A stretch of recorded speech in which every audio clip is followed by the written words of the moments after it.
చేసుకున్నారనుకో వాళ్ళకి అందరికి కూడా నిప్పులు తగ్గుతాయి. మీకు ఇప్పుడు మనకు జరుగుతుంది ఏంటంటే ప్రతి వారికి ఏదో ఒక నిప్పులు వస్తూనే ఉన్నాయి. ఆ నిప్పులు వచ్చేటప్పటికి మనకు తెలియక అది అట్లాగే అశ్రద్ధ చేస్తే ఏమవుతుంది, కీళ్ళ నొప్పులల్లా తర్వాత నడువు నిప్పులు అవటం, తర్వాత భుజాల నిప్పులు అవటం, తర్వాత ఆ విధంగా నిప్పులు పెరిగిపోతాయంటే అనమాట. అంటే ఏంటంటే నిప్పులు అసలు ముఖ్యంగా ఎందుకు వస్తాయంటే రక్త ప్రసరణ సరిగ్గా జరగకపోవడం వలన నిప్పులు వస్తూ ఉంటాయి. ఆ నిప్పులు ఎందుకు వచ్చినాయో ఏంటో మనకు తెలియదు.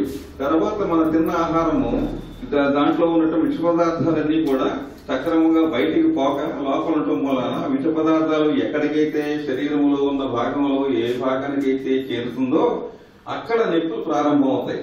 అందుకని ఇటువంటి నొప్పులు ఈ నొప్పుల నివారణకు చేయకపోవటం వలన మనం ఏ పనులు కూడా మన దైనందిక కార్యక్రమాలు మనం ఏది కూడా చేయలేకపోతున్నాం.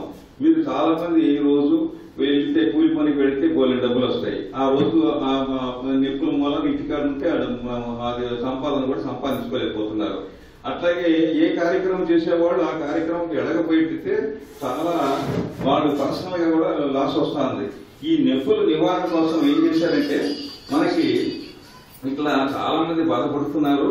డబ్బు ఉన్నటువంటి వారు మరి టౌన్స్ లో పెద్ద పెద్దవారు కార్లలోను ఆటోల్లోను బస్సుల్లోనూ వచ్చి వారు ఈ నొప్పుల నివారణ ఫిజియోథెరపీ చేయించుకుని వెళుతున్నారు.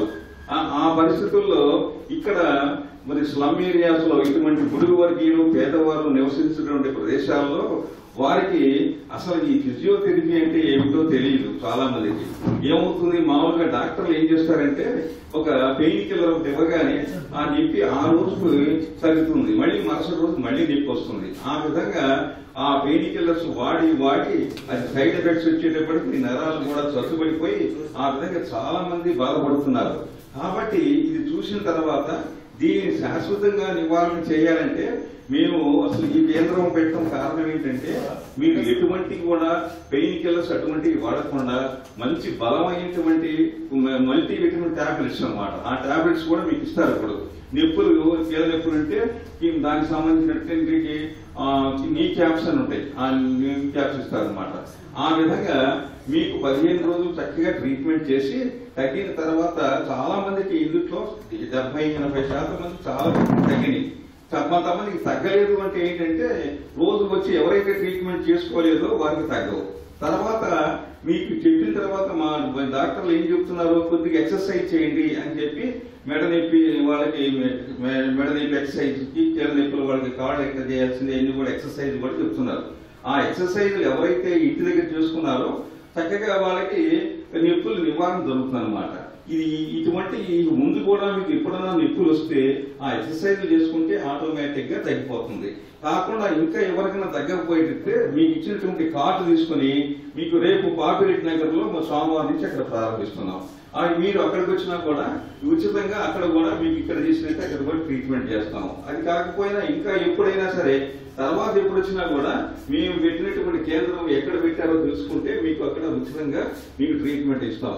ఇది మీకు అందరికీ తెలుసు. మనకి ఎన్ఆర్ఐ సేవ అంటే మన పిల్లలు విదేశాల్లో చదువుకుంటూ ఉద్యోగాలు చేస్తూ అక్కడ నివసించేటువంటి వారు కొంత మన ఆర్థిక సహాయం చేసి చక్కగా ఒక వ్యాన్ కొని తర్వాత డాక్టర్లకి వారు శాలరీస్ ఎన్ని కూడా వాళ్ళ ఖర్చులన్నీ కూడా భరాయిస్తూ ఈ ముఖ్యంగా గుడుగు వర్గీయులు పేదవారికి స్లమ్ ఏరియాస్ లో నివసిస్తున్న వారికి తర్వాత ఆశ్రమంలో నివసిస్తున్నటువంటి సీనియర్ సిటిజన్స్ కి ఈ కార్యక్రమం చూస్తున్నాం. ఎవరు పడితే వాళ్ళకి చేయట్లే మేము.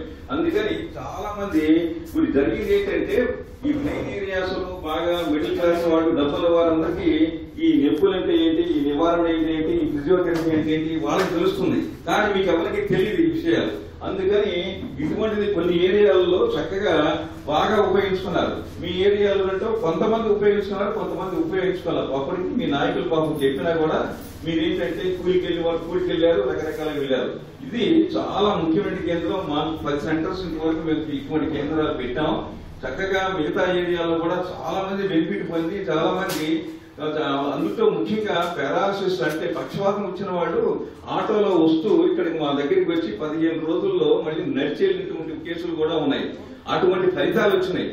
అందుకని ఫలితాలు రావటం వలన ఇక్కడ చాలా మంది ఇది ముద్రతో ప్రచారం జరిగింది. మాకు కావాలి అని చెప్పి చాలా మంది కోరినా కూడా మేము అటువంటి ఏరియాస్ వెళ్లకుండా మనకి ప్రభుత్వం వారు అంటే మన మున్సిపాలిటీ వారు డిక్లేర్ చేశారు కొన్ని ఏరియాస్ గుడుగు వరకు స్లమ్ ఏరియాస్ అని. ఆ స్లమ్ ఏరియాస్ అనే పద్ధతి ప్రకారం సిస్టమేటిక్ గా మేము ఏరియాస్ లో ఈ కార్యక్రమం చేస్తున్నాం. కాబట్టి ఈ కార్యక్రమానికి ముఖ్యంగా మనకి ఇక్కడ రాములు గారు, తర్వాత రాములు గారు, తర్వాత ఇక్కడ మన లోకల్ విఠల్ గారు, మధు గారు, తర్వాత మీకు ముఖ్యంగా మన కమ్యూనిటీ ఆర్గనైజర్ సాయిల్ గారు మీకు తెలుసు. ప్రతి కార్యక్రమానికి మున్సిపాలిటీ తరఫున సాయిల్ గారు ఎంతో కృషి చేసి మీ అందరూ కూడా ప్రచారం చేసి ఇక్కడ పెడుతున్నారని చెప్పి అందరూ కూడా ముందు ప్రచారం చేశారు. చేసిన దాని ప్రకారం ఇక్కడ ఎవరైతే వచ్చి ఉపయోగిస్తున్నారో వారంతా కూడా చాలా అదృష్టవంతులు. ఎందుకంటే ఇటువంటి మందులు ఇవ్వటం, తర్వాత దానికి ఆర్థోపెడిక్ ఇవన్నీ ఇన్స్ట్రుమెంట్స్ ఇస్తారనమాట, నీ క్యాప్ కానీ అటువంటి ఇవన్నీ ఇస్తారు. ఇవన్నీ మీరంతా ఉపయోగించుకుని చక్కగా దాన్ని చేసుకుంటే భవిష్యత్తులో ఎటువంటి నొప్పులు రావు. కాబట్టి ఈ రోజున మనం ఆ రోజున సోమవారం నాడు ప్రారంభించాం. రంగారావు గారి చేత కొబ్బరికాయ పట్టి కాలనీ పెద్ద వెంకటయ్య గారు చాలా మంది పెద్దల చేత ప్రారంభించాం. ఆ రోజు మటు చాలా మంది వచ్చారు. నేను సంతోషపడ్డా, అందరూ వచ్చే రోజు వస్తారేమని. తర్వాత క్రమక్రమేణా తగ్గిపోయి చివరికి 40 మందికి 90 మంది రిజిస్ట్రేషన్ చేసుకుని 40 మంది వరకే రోజు రావడం మొదలు పెట్టారు. సరే, ఈ 40 మందికి తగ్గిన